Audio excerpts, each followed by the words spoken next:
వందే మాతరం గీత రచనకు 150 ఏళ్ల పూర్తయిన సందర్భంగా భారత ప్రభుత్వం కేంద్ర పారిశ్రామిక భద్రతా దళం సిఐఎస్ఎఫ్ ఆధ్వర్యంలో ప్రతిష్టాత్మకమైన వందే మాతరం కోస్టల్ సైక్లోథాన్ 2026 రెండో ఎడిషన్ను ఘనంగా నిర్వహిస్తున్నామని CISF DIG doctor MG Raghavendra Kumar వెల్లడించారు. CISF Vande Mataram coastal cyclothon 2026 ఈ సురక్షిత తటం సమృద్ధ భారతం అనే థీమ్ మీద ఆధారపడింది. మన సైక్లోథాన్ ఆర్గనైజేషన్ సెకండ్ ఎడిషన్ ఇది. సెకండ్ ఎడిషన్ 28 జనవరి నుంచి 22 ఫిబ్రవరి 2026 దాకా ఉంటుంది. ఈ 150 ఇయర్స్ వందే మాత్రం సెలబ్రేషన్ కొరకు దాన్ని కమమరేట్ చేసేదానికి ఈ వందే మాత్రం కోస్టల్ సైక్లోథాన్ 2026ను సిఎస్ఎఫ్ ఆర్గనైజ్ చేస్తుంది. ఈ సైక్లోథాన్ టోటల్ డ్యూరేషన్ 25 డేస్ ఉంటుంది. పాన్ ఇండియా లెవెల్లో ఉంటుంది. కోస్టల్ అవుట్ రీచ్ ఇనిషియేటివ్ మీద ఆధారపడి ఉంటుంది. టోటల్ డిస్టెన్స్ కవర్ వచ్చి 66,500 కిలోమీటర్స్ ఉంటుంది. టోటల్ 9 కోస్టల్ స్టేట్స్ని కవర్ చేస్తుంది. ఆంధ్రప్రదేశ్ వరకు డే 8 రోజున, దట్ ఈస్ ఇది 28 జనవరి నుంచి 22 ఫిబ్రవరి దాకా ఉంటుంది. దాంట్లో డే 8 వచ్చి ఫిబ్రవరి 4th రోజున మన ఆంధ్రప్రదేశ్లో చేరుకుంటుంది.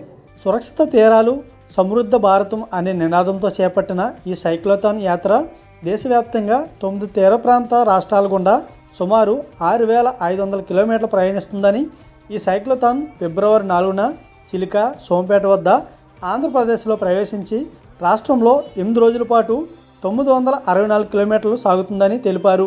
ఈ యాత్రలో శ్రీకాకుళం, విశాఖపట్నం, కాకినాడ, యలమంచిలి, చీరాల, కావలి, నాయుడుపేట ప్రాంతాలను కవర్ చేస్తుందని తెలిపారు. తీర ప్రాంత భద్రత కోసం తీరం అంతా కూడా ప్రయాణం మధ్యలో ప్రజలకు అవగాహన కల్పిస్తూ ఉంటారని తెలిపారు. చిలిక విలేజ్ నుంచి సోంపేట విలేజ్కు వస్తుంది. That will be the day 8. అక్కడ నుంచి సోంపేట నుంచి శ్రీకాకుళం నుంచి విశాఖపట్నం వచ్చి డే 11లో ఉంటుంది. తర్వాత కాకినాడ నుంచి మచిలీపట్నం నుంచి చిరాల నుంచి కావలి నుంచి నాయుడుపేట తమిళనాడు దాకా వెళ్తుంది. సో టోటలీ 8 డేస్ డ్యూరేషన్ ఆంధ్రప్రదేశ్లో ఉంటుంది.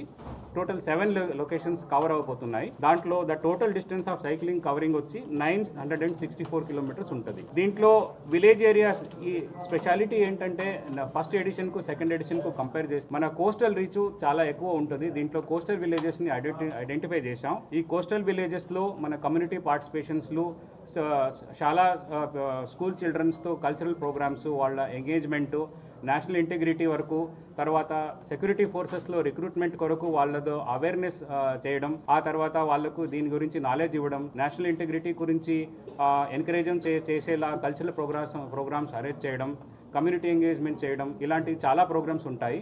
మొత్తానికి విలేజెస్ ఐడెంటిఫైడ్ కోస్ట్ ఏరియాల్లో ఏదేదంటే కొప్పిలి విలేజ్ ఉంటుంది, ఫిషింగ్ హార్బర్ ఏరియా వైజాగ్లో, ఉప్పదా విలేజ్ ఉంటుంది, తర్వాత తల్లపల్లం విలేజ్, రామపురం విలేజ్ చిరాల దగ్గర, తుమ్మలపెంట విలేజ్ కావలి దగ్గర, ఆ తర్వాత నాయుడుపేట వరకు చేరుకుంటుంది. మొత్తానికి ఇలా షెడ్యూల్ ఉంటుంది. ఫిట్నెస్ అండ్ యూత్ ఎంగేజ్మెంట్ మీకు అందరికీ తెలిసినట్టు ది సెడెంటరీ డిసీజెస్ వల్ల, మన నాన్ కమ్యూనికేటివ్ డిసీజెస్ వల్ల ఏ ఒక్క ఏజ్ గ్రూప్ అని లేదు, అన్ని ఏజ్ గ్రూపుల్లో డిసీజెస్ వస్తున్నాయి. ఇప్పుడు సడన్ డెత్స్ అన్ని వస్తున్నాయి. కాబట్టి the creating awareness among the public and most importantly among the school children and youth to inculcate in them the healthy habits of physical activity like the cycling is also one of the objectives.